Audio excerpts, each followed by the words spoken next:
Yes, welcome back, everyone. We're here again for another The Best Spurs Team of My Lifetime. Today we've got Spurs commentator Chris with us today. Chris, how are you, sir? I am good, mate. I don't know, Spurs commentator feels like you're over-egging me a little bit, but yeah. No. Well, we like to use nice titles, Chris, about people that come onto our show, sir. So thanks for being here, Chris. How are you, Mark? Are you okay? Yeah, all's good, mate. All's good. All's good. Looking forward to this, as I do all of them. Brilliant. Excellent stuff. So again, Chris, thanks for coming on today. We'll get Mark to bring the pitch up for you. Our little tiny pitch that we've got here. Yeah. There you go. There we go. Brilliant stuff. And Chris, I will start, sir, by asking you, who is the goalkeeper of your lifetime? Right. Well, we're starting with one I found quite difficult, actually. And the instructions, the brief I was given was from literally my lifetime, right? So that I then need to think about the players that played early on that maybe I didn't see so much. So I've said that now because I'm going to choose somebody I didn't see play. Okay. And later on, when we get to some of the other positions, I'm going to completely abandon that philosophy and then go with just players that I liked rather than just choosing ones I think were the best. So anyway, to cut a long story short, I've gone with Ray Clements in goal. Okay. Yeah. So it might be worth saying that I was born in 1980, right? So that gives you a line in the sand of, so Pat Jennings before my time. Yeah. I think Pat Jennings would have walked into my team probably, if I'm honest. Mm-hmm. But Clements, look, the ones that I watched, I sort of started watching Spurs from about 1987 from the cup final onwards, which obviously he played in. But then really the keepers that I remember are from sort of Bobby Mims onwards, Torsvet, and then on from there. Yeah. So if I was doing the ones I watched, I don't think they come close to Clements personally, but I'd probably go with Lloris. But I think Clements Lloris made some amazing saves, like his reactions, especially early Lloris, right? Yeah. End Lloris, not quite so good.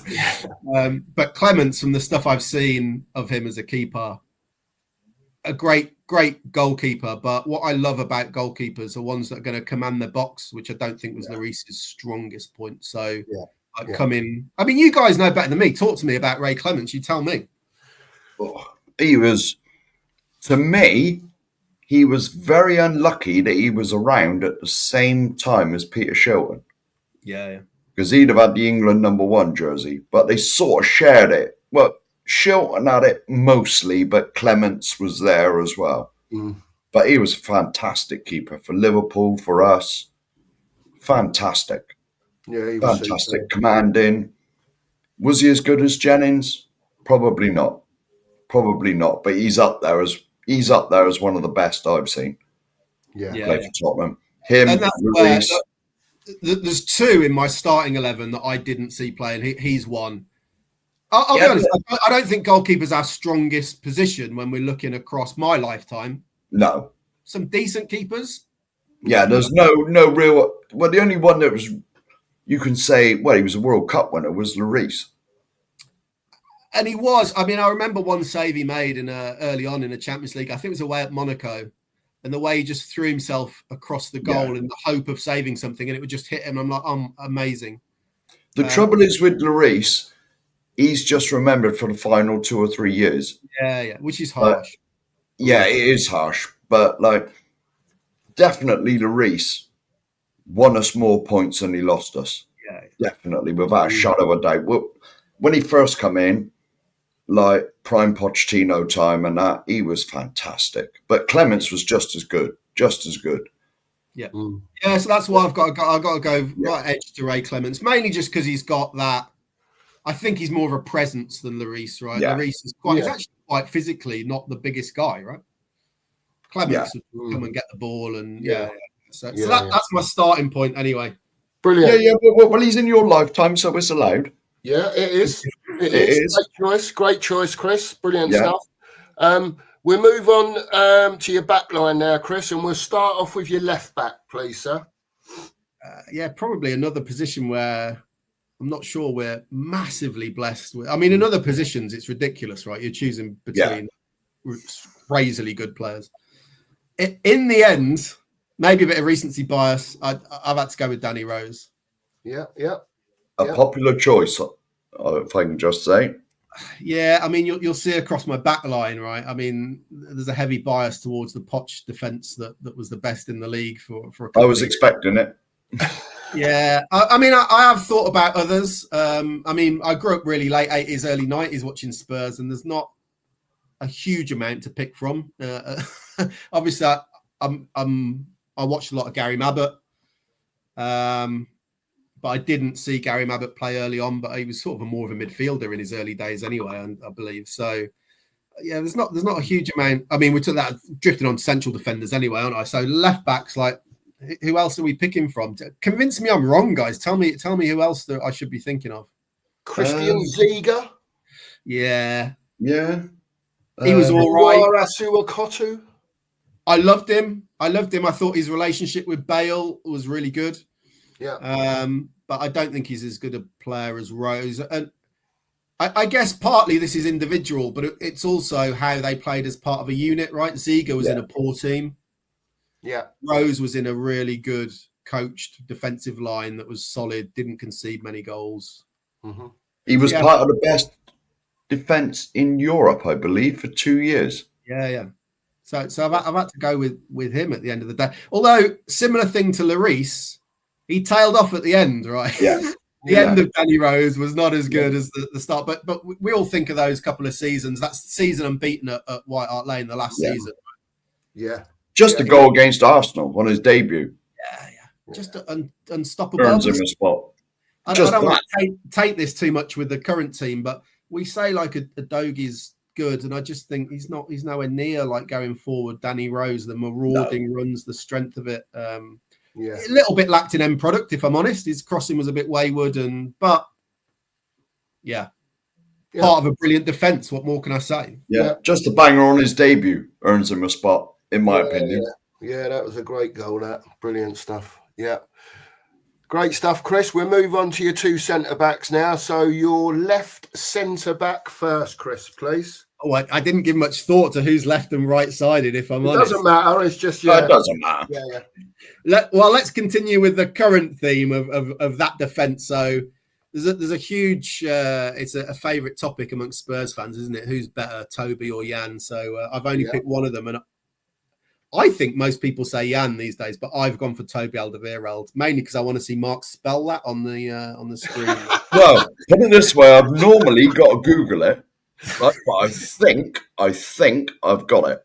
Have you mastered it, Mark, now? But Toby. I'm not sure. He's in. Straight. Is that it? Oh, it's close. It's close. It'll do. Yeah. I think that's it. The I and the E might be round the wrong way, but we know who we're talking about, right? Yeah. So, I should just ignore that and put Toby. Yeah, that would be a lot easier. Yeah. That would be a lot easier. I can imagine that not everybody is picking him. Partly it depends on how old you are and what you've got to pick from. We're stronger, I think, talking about centre-backs than we are about full-backs, in my opinion. Yes. And there's lots of others. I mean, have other people done this both at the same time? So we just talk about centre-backs, or are we talking about one individually? What should we do? It's entirely up to you, Chris. You can do it how you wish, sir. All right, well, let's put my other one in. Yeah. Which might be a more common selection, I think, which will be Ledley King. Okay. Yeah. Well, no. Right? Now, I've said this, right, as we've been going on through these. Now we're doing a big show at the end with everybody's marks writing all the votes down, and we're going to have the team of all these videos. I think there's one player that's guaranteed to be in the final team at the moment, and that's that man. Yeah. I don't think there's many people that haven't put him in. I mean, he ticks.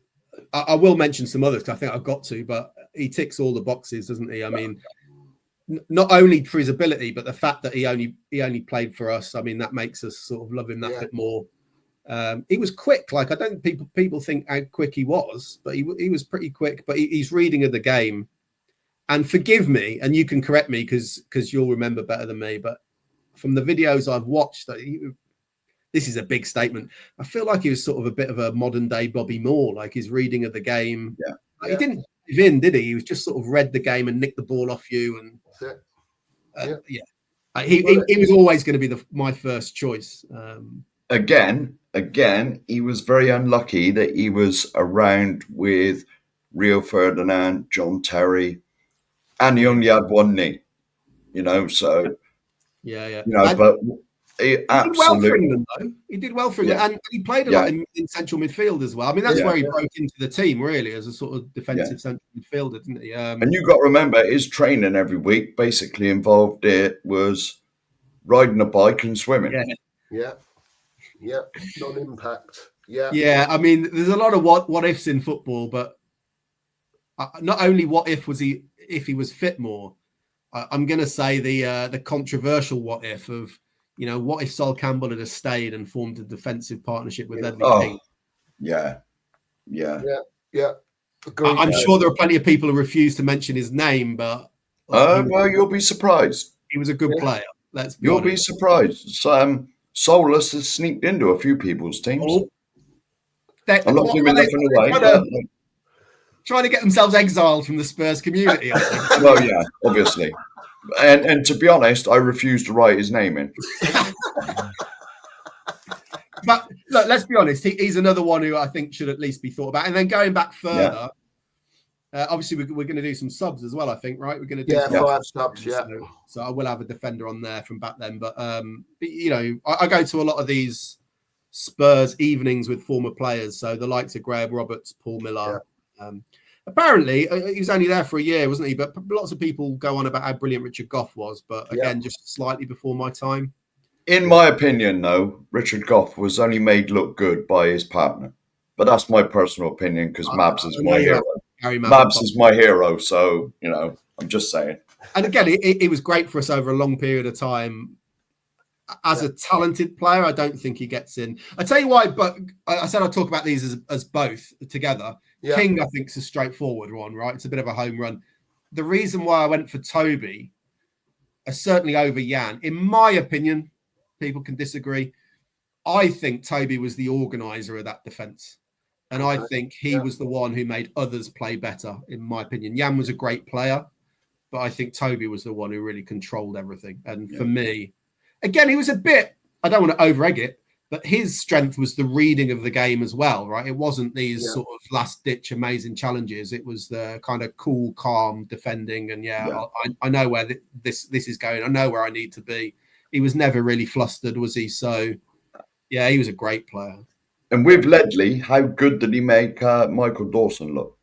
I'd love Dawson. If this was I love Dawson, but he was only good when Ledley was next to him. If this was like just the players you really liked the most, I think Dawson might get in for me. I really love Dawson. But quite a limited player in some ways, but we love players who give absolutely everything, don't we? And Dawson, without any shadow of a doubt, absolutely made the most of his ability, I think. Yeah, good shout, Chris. Good shout. Yeah, brilliant. Love the defensive partnership there, but we shall move on to your right back. I can guess where this is going, Chris, but I've got a clue. We've got to ask you. So who is your right back, Chris, please? Yeah, I feel like it's a little stronger than left back, personally. But yeah, look, I'm going to go for Carl Walker. I thought you might. Yeah. Fantastic player, Chris. Up and down the pitch. Got his move to Man City, 50 million quid, and has gone on to win many championships at Man City, and of course played lots of times for England as well. Yeah. I'll be honest, I don't think defensively he's the best player in the world, and his pace, I think he's improved. He's a better player since he went to City, right, than he was for us. And his pace, I think he was more reliant on, I think he's always been, but even more so with us, because I don't think his defensive positioning was that brilliant. But it didn't really matter, because when he was caught out, he just put the afterburners on, didn't he? And then he was back in position before they had a chance to take advantage. So, but again, like we said, it was part of that defensive backline. And therefore, I've got to give some props to Vertonghen as part of that back line and not making it into this team, right? Yeah. Well, one of them had to drop out for Ledley, didn't they? Yeah, of course they did. So, but right back, I don't know. This is what I love about this. This is such a great idea by you guys, because what it enables people to do is it relive their own Tottenham youth, the Tottenham that they fell in love with, and share their personal experience, because it is a personal thing, isn't it? We've all watched the same players, but we have a personal relationship with the club, and that their own personal view on these sort of things. So yeah, Walker for me. Obviously, Stephen Carr was right back for a long time. I loved him. I love Stephen Carr. Good player. My lord. I think exactly that. Good player, not great player. Yeah. The other ones in my sort of lifetime, or certainly since I started watching Spurs, I don't think of quite, unless I'm missing somebody, have quite made it to that level. You go back. I mean, I first started watching, we probably had like Dean Austin at right back. And then more recently, like Chorluka, Alan Hutton. Yeah. Let's face it, though, the Tottenham team is, even from when I was a kid, like Tottenham team has never been renowned for the defence. It's always been the flair players in midfield and attack. Yeah. Well, we've always had a bit of a lot harder now, isn't it? Yeah. We've always had a bit of a sort of, well, apart from when the Poch, that three of them have got in, apart from that, we've always had a bit of a mix and match in defence. Yeah. You know, we've never, apart from the Poch four and Ledley and maybe Sol, we've never had standout defenders, ever. In my lifetime, certainly. Now, from midfield forwards, there's millions you could put in there. But there's only really, so I expect that you got, even from my lifetime, there's probably 10, 12 standout defenders that we've had. Real standouts, you know. They've always been sort of, average. I get where you're coming from, Mark. Yeah. It's like we've not had, like when we had the Pochettino time. Yeah. Like you said, the 2 years in Europe, their tightest defence. Yeah. That was one of the times where we had 4 proper defenders. Do you know what I mean? 4 proper ones. There was some, you know what I mean? But rather than having one here and one there, and at certain times, I get where you're coming from. It's like if Sol had stayed, and we'd have had Sol and Ledley King, you know, that would have been completely different. But you know, but back then Sol left. He was a top defender. I hate to say it. Then we had Ledley, another top defender, but we never had 3 others with him, did we? No. I get where you're coming from, mate. You know? Yeah, that's a fine back line you've got there, Chris. So very fine. We shall move on to your midfield, and we will start with your left midfield, please, Chris. What do you expect me to say? I mean, I'm sure that I got a feeling I know. Well, I reckon here you're probably going to have people who start potentially playing people in unnatural positions just to shoehorn more than one player in, right? I'm not going to do that, and I'm going to force myself into a choice of who's to play left wing. So yeah, I'm going with, controversially, I'm going to say the best player I have ever seen play for Tottenham, in my opinion, which is Gareth Bale. I had a feeling you were going to, there was a choice of 2 I had in my mind. Well, I think I know who the other one is, but I know it's a big statement to say he's the best, and people can disagree and go with whoever they want, right? More recently, people might argue for Kane or whoever you want to argue for, really. I'm drawing a line in the fact, we will come on to this guy in a minute about talking about Glenn Hoddle, but I didn't see him play for Tottenham. So drawing that line in the sand, for me, Gareth Bale's the best player. And the reason why I think that is because of all the players I've seen play for Spurs, he was the one more than anyone else who could win a game completely on his own. Just give me the ball, I'll do the rest. Forget it. I'll just beat this player, that player. I'll curl it in the top corner from 40 yards. Yeah. And this used to be a regular thing about what is world class and is Gareth Bale world class. Obviously, we don't worry about it now because he doesn't play. But I always used to say, I think a truly world class player is someone who you know exactly what's about to happen next, but you can't do anything about it. And that's what I think happened with Bale. How many times just step in on his left foot, curl it in the corner? Everybody knew. The defenders knew. The keeper knew. Still happened though, didn't it? Yeah. Anyone who's picked Gareth Bale, I've said this probably 15 times now. The only words with Gareth Bale, taxi for Mycon. Oh, that's what you got to say. He literally ruined the man. The man was one of the best right backs in the world at the stage, and Gareth Bale basically ended his career. He was never the same after that game. He ruined him. One of my favourite games, one of the best atmospheres I've ever been at White Hart Lane. And they were the European champions at the time.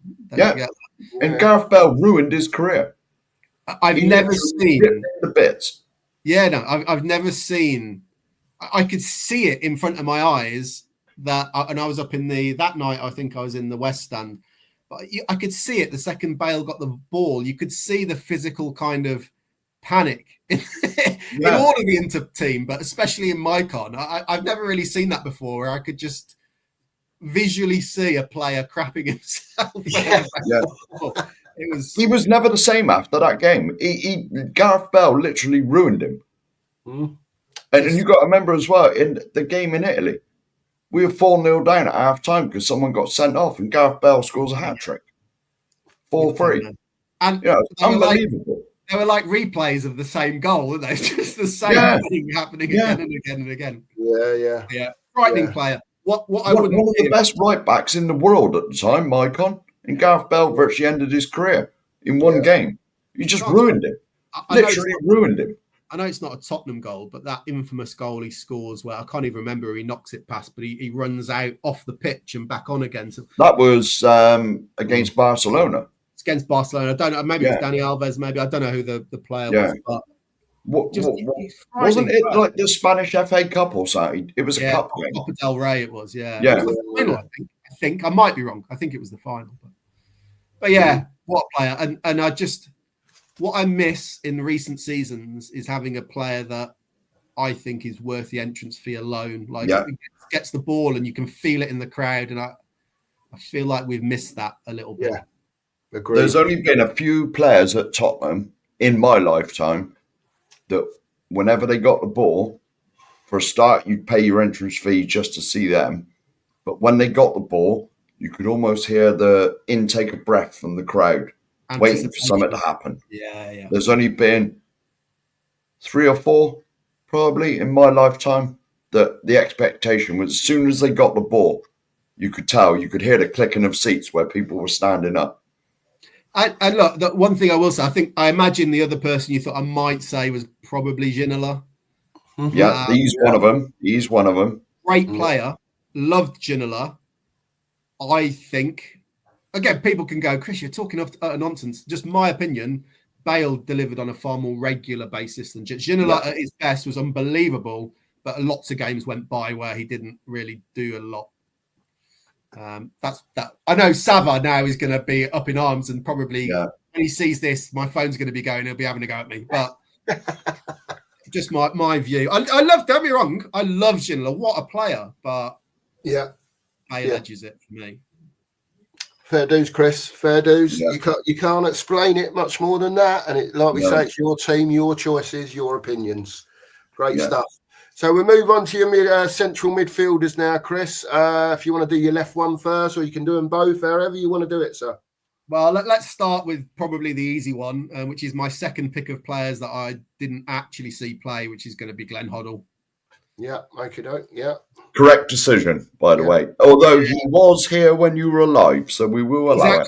Exactly. And I don't know if it needs that much discussion, really. Again, one of those players who just does things that you can't even visualize beforehand. Like, I think there's some saying, I'm going to butcher this, but there's some saying about I can't remember what it is, but something like if you're brilliant, you do the things that people can't do. If you're a genius, you do the things that people can't even think of. And that's kind of Hoddle, right? And there's so many goals we could pick out, but just the one on his last appearance. That was it. Just watching it even now, I'm just left in awe of Chris. I was up in the shelf. I was there. one of the best, mate. Honestly, just to be there, and you know what you were saying about anticipation.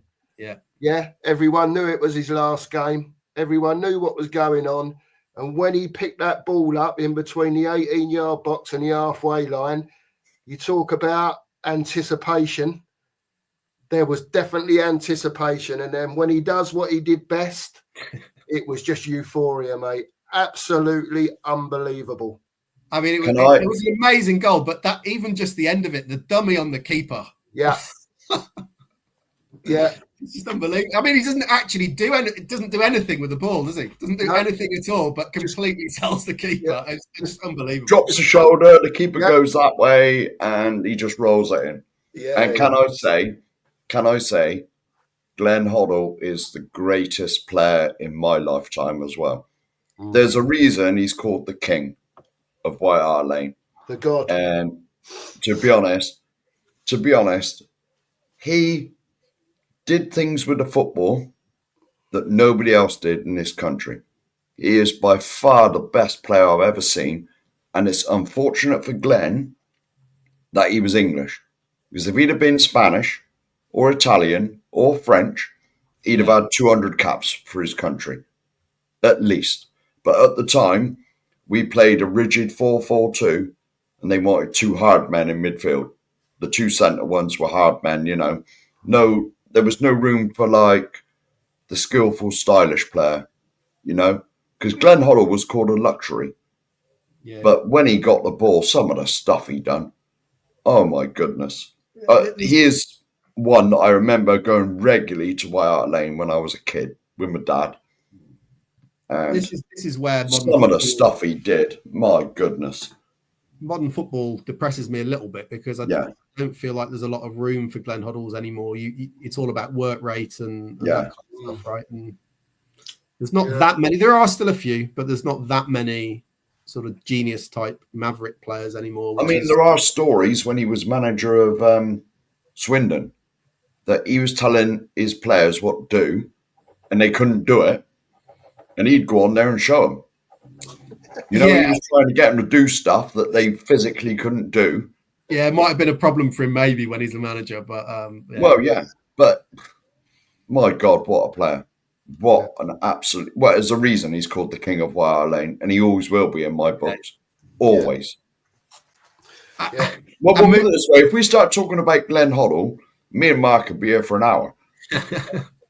Well, so let's move on to the next one. Just waxing lyrical about the man. Isn't that right, Mark? He's the best player that certainly me and you have seen. Yeah, definitely. He's. Well, I've got 4 spaces in the starting 11, and I'm now going to abandon my previous principles of who I think the best player is, and shamelessly going to, for at least 3 of them, go with players that just for me personally, I absolutely loved watching. And maybe if I'm going to get into a debate of who's the actual best, I'm possibly going to lose the argument, but I just had to pick them because of what they did for my personal relationship with watching Tottenham, basically. Oh, this is your show, mate. This is your show. You pick who you like. So on that basis, moving on to the next guy is going to be Moussa Dembele. Oh yes. Well, yes.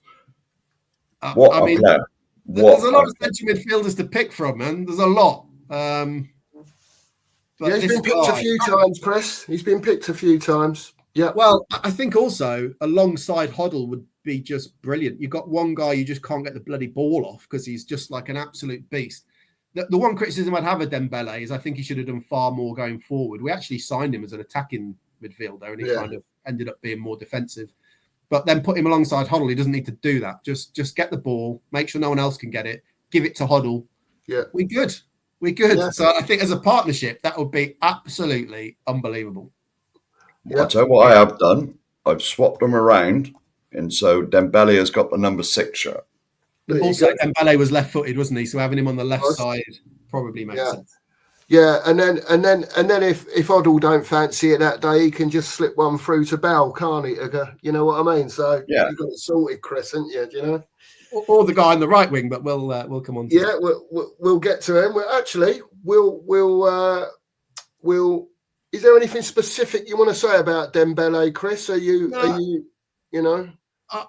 No, I just loved him. The only sadness in my heart about Dembele was the one bad game I saw him have was the FA Cup semi-final against Man United when we should have beaten them. And we took the lead. He gave the ball away for their equaliser, and like you never give the ball away. What's of all times to put in a stinker? Yeah. But no, I just loved watching him play. And you hear the players who played with him. So many of them, when they're asked, like, who's the best player you've ever seen, like in training, like loads of them say Moussa Dembele. So yeah, and I'm sure there's a stat that's knocking about that in league games he never got dispossessed with the ball for something like 18 months or 2 years. Like as soon as he got the ball, that was his, and you weren't having it. So Glide past players, yeah, man. Should have scored more though. Should have scored. How we could do with him now? How we could do with him now? I think so. A player like him. Yeah. I mean, I'm not an Ange fan, but would have made a big difference to an Ange team. But yeah, definitely. My goodness, definitely. He's a great player. Yeah, I loved him. Yeah. Great choices in central midfield, Chris. So we'll move on to your right midfielder, sir, please. Yeah, so I had a few to think about. This is going to be one of my earliest football memories from watching. So, which discounts people like Aaron Lennon, like great player. Love watching Lennon play. Yeah. A little bit inconsistent, I think. I'm not sure he delivered regularly. Some of my earliest football memories as a sort of 7, 8-year-old. Football wasn't on TV that much, so I guess I watched a lot of the highlights. But was watching this guy physically bully people. As soon as I say drop the shoulder, you're going to know who I'm going to go for.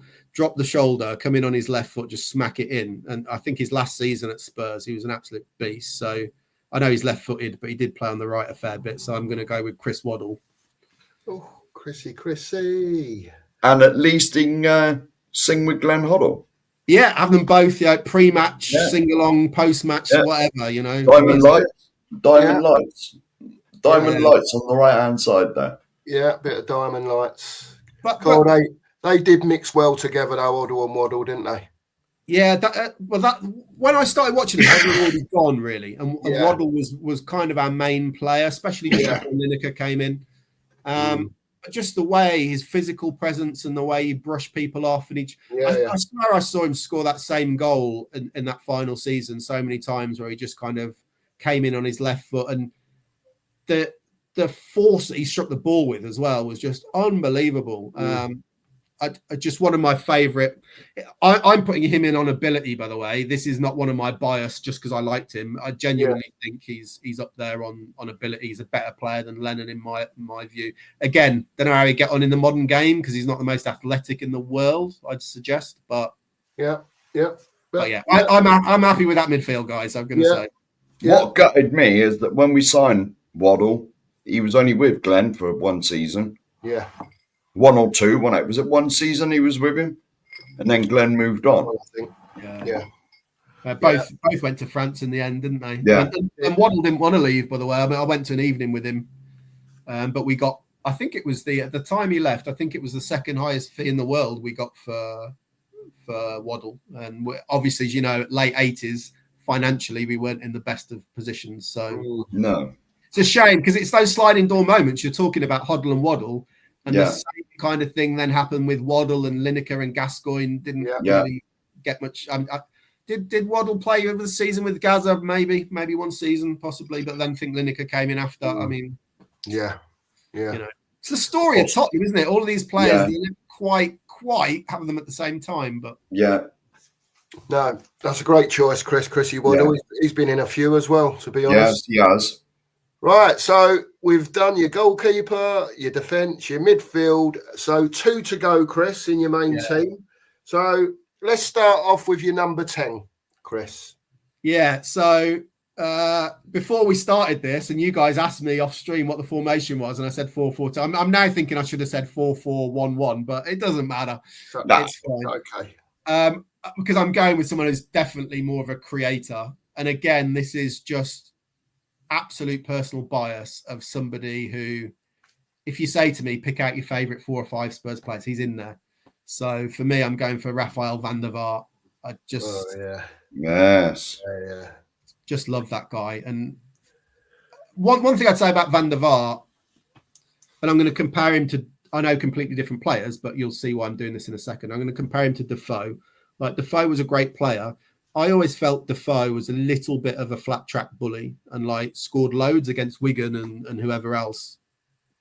I know he scored a few. I can think of a couple against Arsenal, but did he really come up in the big game? I'm not so sure.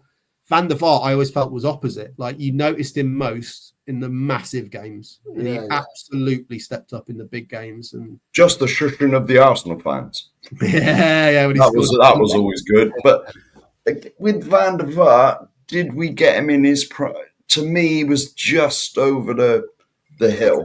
I think he speaks really well. He says that's his favourite time in his career as well. Yeah, does right. But he wasn't, because Real Madrid wanted. He did come from Real, did he? Yeah. I mean, they wanted rid of him. Yeah. Yeah, they wanted rid of him, so he was just over the hill. But what a player! I don't know just if it's the shushing of the Arsenal fans. Oh yeah, it was great. But that's a great example, though. We got the penalty right. That was to make it 2-2. Yeah. And when he steps up, I'm thinking he'll do this. This is not a player who's going to bottle it on the biggest moments, and he didn't. He was top quality. I had a good relationship with Peter Crouch, actually. He did. Played off Crouch really well. Look, in all honesty, if I'm going to sit here and have a big scrap with all your other guests about who the best players are, he probably does fall a little bit short. We've probably had better players who we could put up front or playing off the front man. But just for me, I just love watching him play. Yeah, but this is your show. You put in there who you like.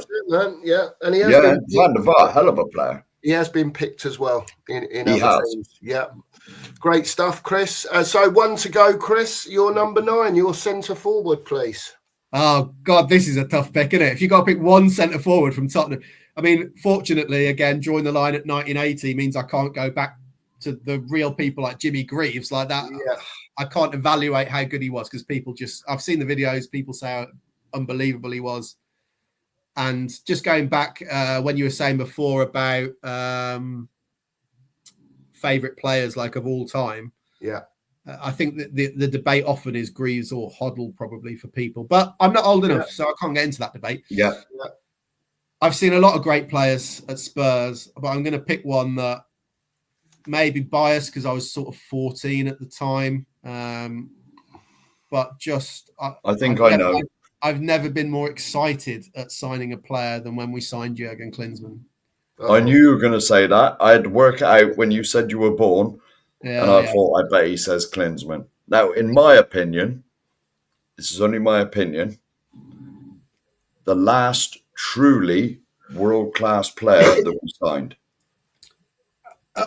I struggle sometimes talking to sort of younger fans and trying to explain what that was like because it just come off the back of the 94 World Cup. Yeah. And they had a disappointing 94 World Cup, Germany, but him individually, he scored the first goal of the tournament. He scored a couple of amazing goals.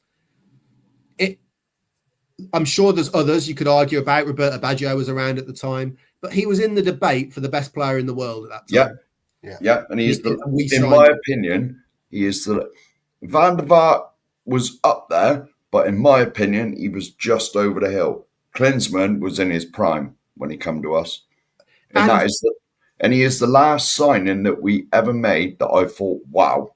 Yeah. When I read it on CFAX or teletext or whatever, I was exactly the same. I can remember it so clearly. I was playing a football game called Kickoff 2 on my Amiga against my brother, and we finished, and I put CFAX on 3:02. It was on the BBC for football.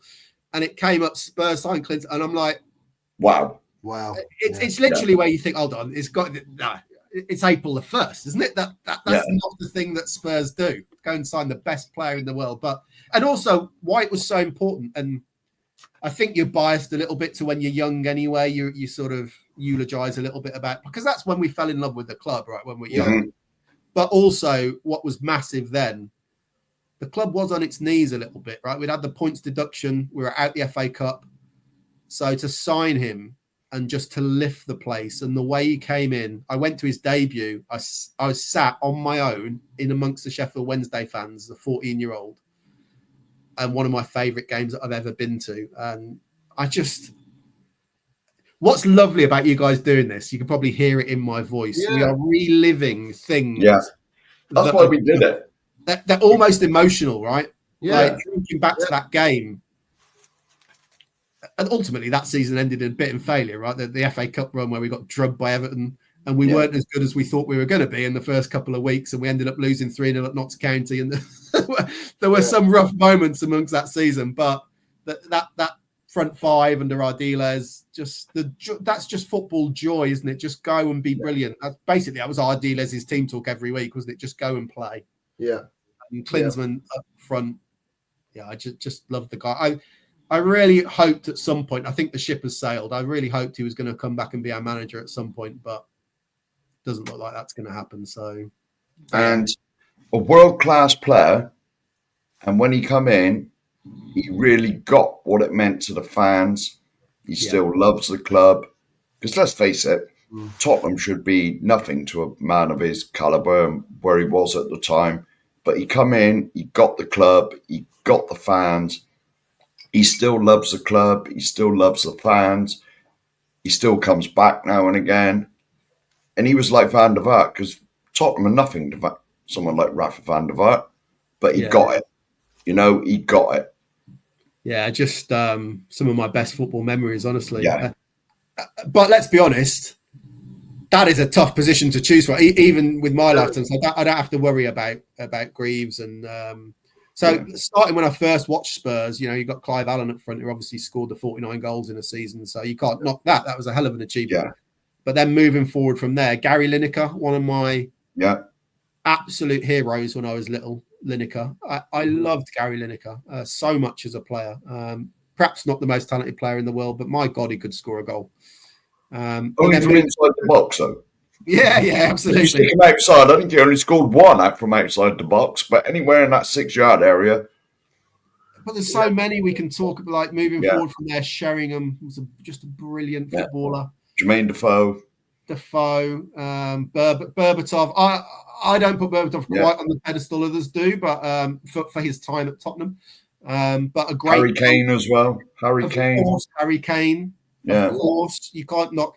But the brief is it's my team, right? It's not it's not who's achieved the most at Tottenham, because obviously Kane goes in ahead of Klinsmann. But Kane, look, I'm not going to knock Harry Kane. What Harry Kane's a funny one in a way, because I never really looked at him and thought, what an amazingly talented footballer you are.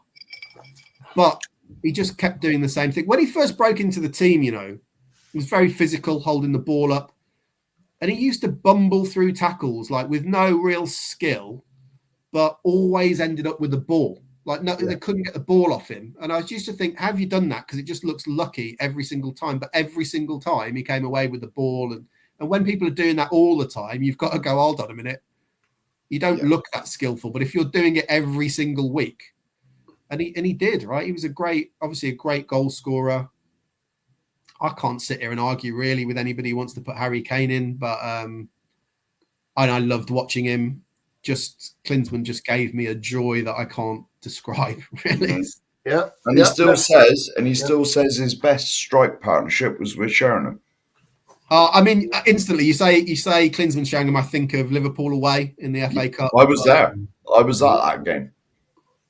We don't do things like that. We don't go to Anfield and win. And it was like a last-minute winner, wasn't it, I think? And we were 1-0 down.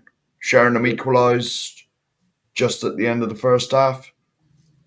Last minute, Klinsmann at the cop end.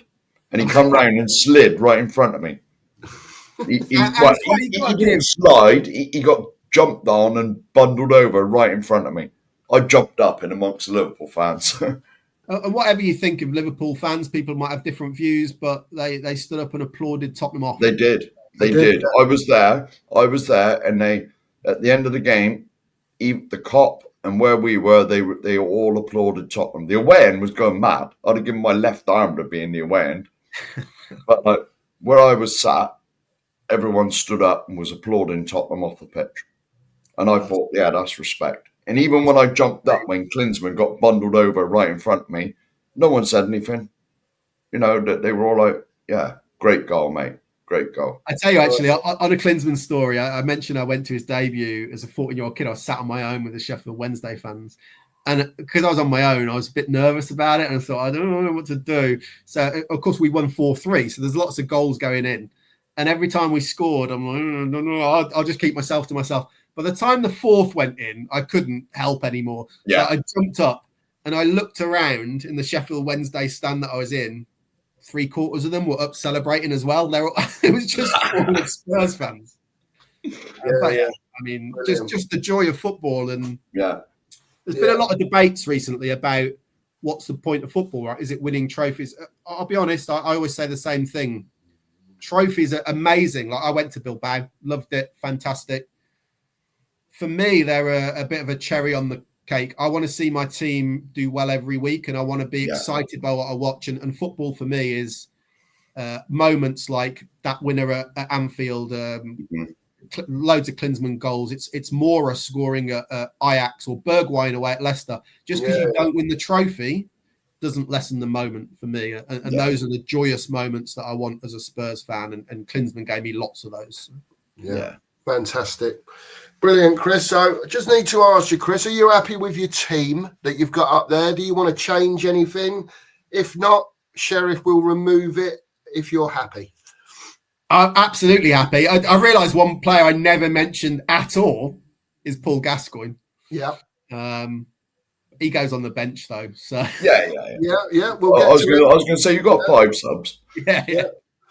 So as long as you're happy, Chris, Marker removed the players from the screen. That means they go in with all the others that we've done so far. Right, it's going to be locked in then. No worries. Lock. There we go. It's locked in. Brilliant.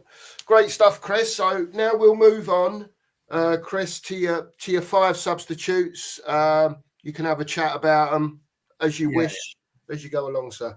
Yeah, I think for the most part we've discussed them as we've gone along, because they were kind of honourable mentions that didn't quite get in. So I have tried to be a bit balanced and not just gone for who the best 5 players. So I've tried to sort of look at the positions. Of course. Like it was an actual game, right? You want to cover all the positions. So goalkeeper, I think it's fairly straightforward from the conversation we had that I went with Lloris as my sub keeper. Yeah.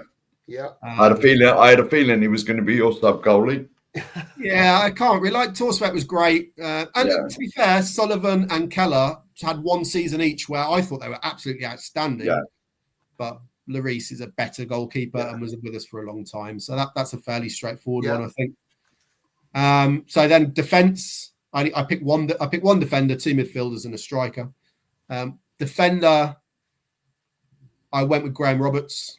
So someone who I didn't see play. But obviously I have seen play since in the videos and that.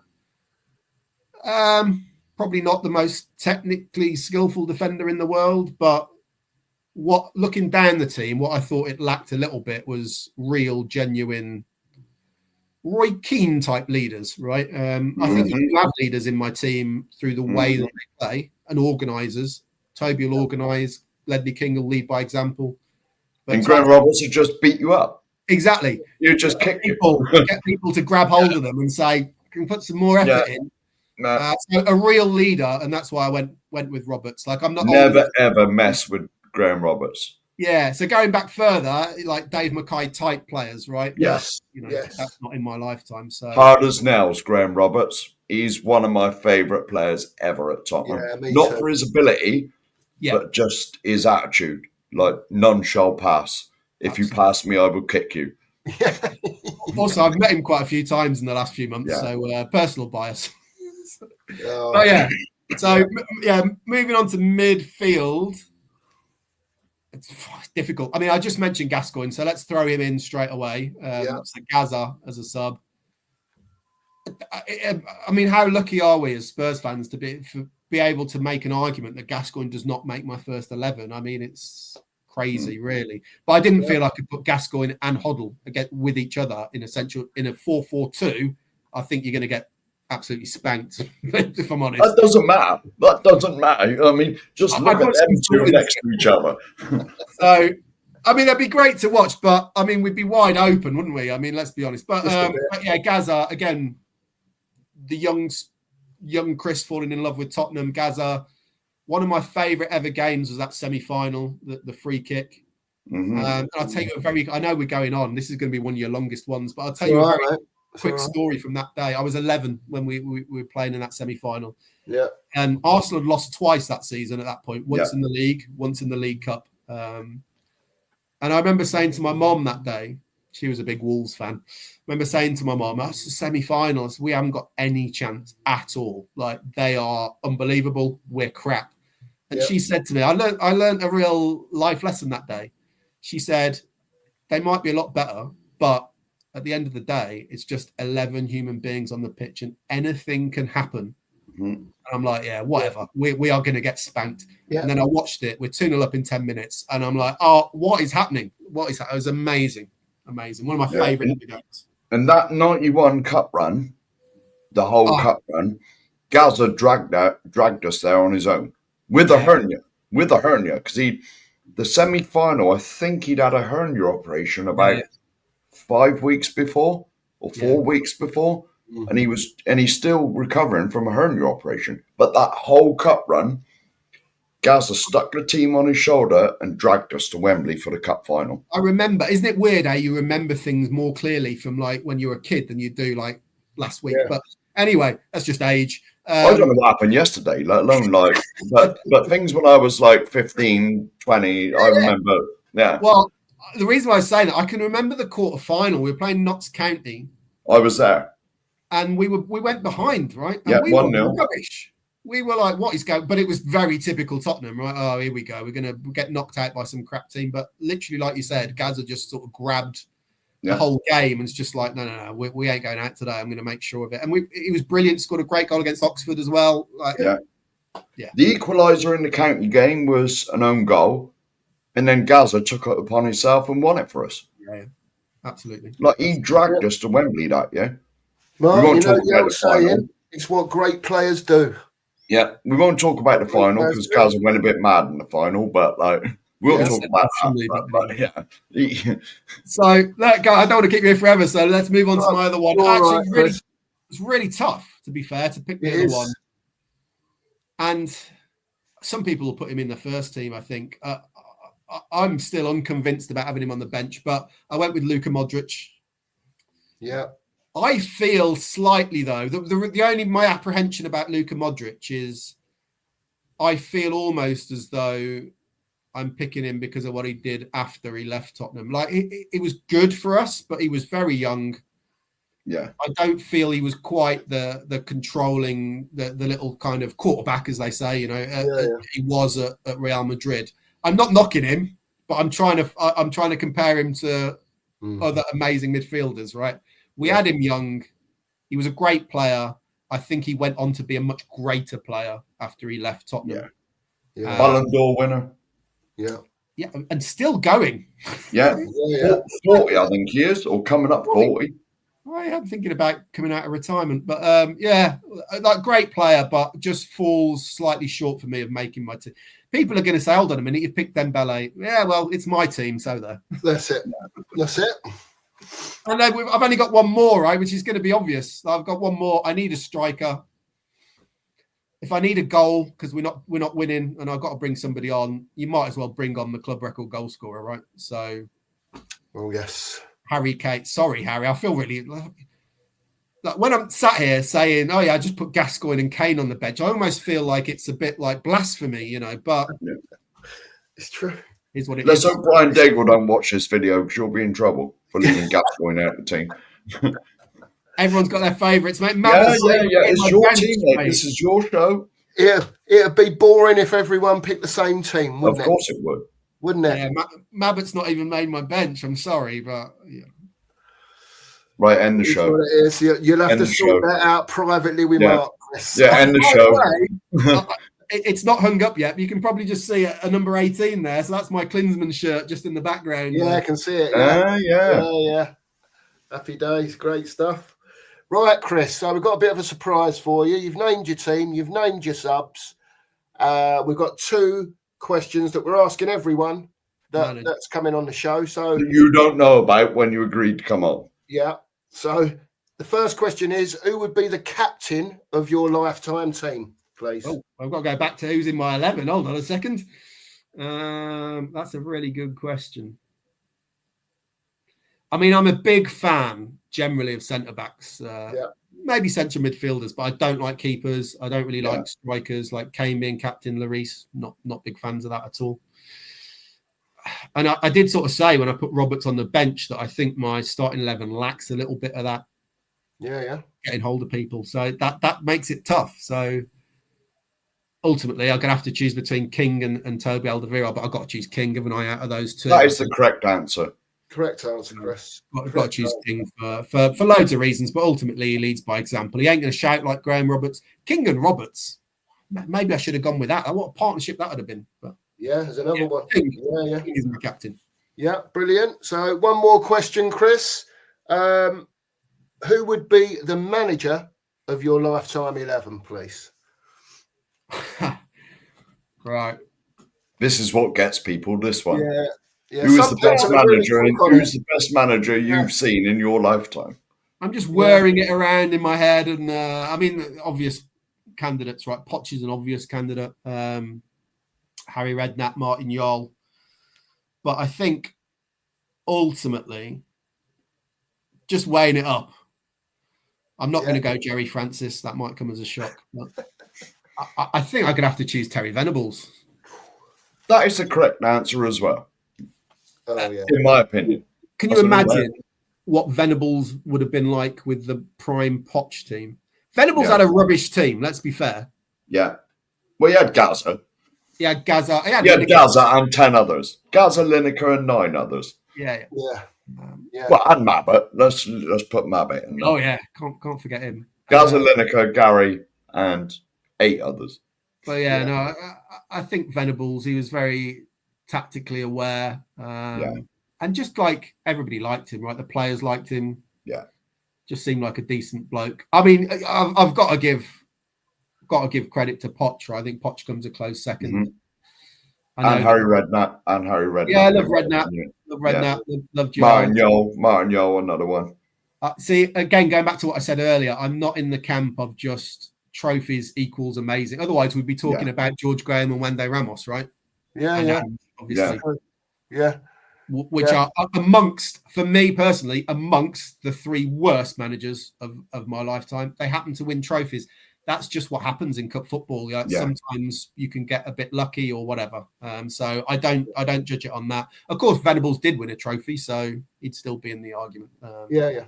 I mean, I suppose the one thing I'd have to say, if we're going in my lifetime, there's a very big debate there about Birkinshaw, right? You probably would go to Birkinshaw.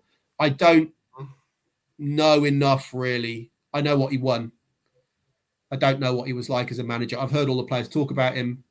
It's very difficult for me. It's easier when I'm watching videos of Hoddle and I'm watching videos of Clements. Yeah. That's what they did. When you're a manager, there's far more to it. How do they set up the team? What's their in-game management? All of that. I don't know. I don't know for Birkinshaw. You'd have only been 4 when Birkinshaw left. Yeah, exactly. Exactly. So I can't pick him up. That's not me doing him down. It's just saying I can't consider him just because I don't know enough. I've met him once, Chris, and I had a good old chat with him for half hour. It was nothing to do with football. And I'll come on to this when I do mine, but just to give you a little brief insight, I was at Henlow Dog Track and we were both there buying greyhounds. I know it well, mate. I know it well. Yeah, Keith was there with his family. I was there. We were sat there for a good half hour talking Spurs, the old days and greyhounds. And yeah, it was mad. What a lovely fella. In a bizarre, a really odd coincidence, I'm going to Henlow on Wednesday to go. This is going to sound really weird. This sounds more impressive than it is. I'm going for a pint with Tony Galvin on Wednesday. Wow, there you go. Right. There you go. Not because I know him, because someone else I know knows him, and he said, "Yeah, come along, and he'll sign some shirts for you." So that's where I'm going. Nice. That's nice. I used to be a regular frequenter of Henlow Greyhound Stadium many moons ago, Chris, at least twice a week. I work in betting, and let's just say Henlow Dog Track has a very infamous reputation in the betting. Oh, yes. And probably still has. Although now I think it's come up in the world a bit to what it was back in the day. I've got to say that. Different owners and stuff like that. But that's for another story. Chris, thanks ever so much for being here today. We really appreciate it. Just to say to everyone, please get over to us and subscribe, hit the notification bell, because this is an ongoing series for you to all watch throughout the off season of the football. So yeah, please get over there. Chris, thanks again very much for being here today. You'll see Chris about on various YouTube channels as a Spurs commentator. Very sensible fella, and may I hasten to add, an ex-referee too. So, Chris, I'm glad you said that at the end. That would have put everybody off at the beginning. There you go. Thanks very much, Chris. And come on, you Spurs. Come on, you Spurs.